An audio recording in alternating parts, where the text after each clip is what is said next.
तरी तर आमचा काही प्लॅन न करता आम्ही अचानक गावाला निघालो. गावाला मी माझ्या माहेरी जाणार होती, तर माहेरी गेल्यानंतर मी दिवसभर रिलॅक्स आराम केला. त्यानंतर 4 वाजता खूप भूक लागली होती, तर भावाने कलिंगड आणि वडापाव घेऊन आला खाण्यासाठी. तर मस्त असं मी खाल्लं आणि बाहेर काही कोंबड्यांची खायचं फिरण्याचं काम चाललं होतं, तर ते मस्त रेकॉर्ड केलं. आणि त्यानंतर इथं मम्मी मला पापड्या वगैरे भरून देत होती तांदळाच्या. तर आपण माहेरी गेलं की आई मम्मी आपलं जे काही असेल एक्स्ट्राचं जे उन्हाळी वाळवण काय ते काही ना काही देतच असते प्रत्येक वेळेस. तर थोडा वेळ लक्षात आलं की आज मी नारळ पाणीच नाही पिले, तर मग पटकन इथं नारळ पाणी प्यायला घेतलं.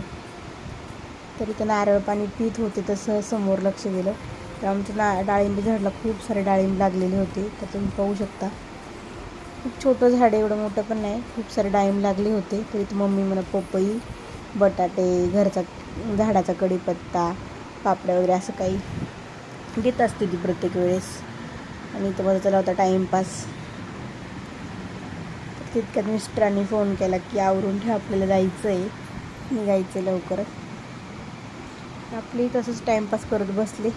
तेवढ्यात मिस्टर आल्यानंतर मग आम्ही थोडा वेळ थांबलो, थोडा गप्पा वगैरे मारून लगेच निघालो.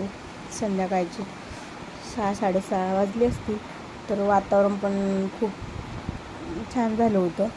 दिवसभर खूप सारं गरम होतं, तर संध्याकाळी जरा फ्रेश वाटतं. तरी तर मस्त असं आम्ही निघालो होतो रिटर्न पुण्याला. शक्यतो आम्ही वन डे रिटर्न्स येत असतो.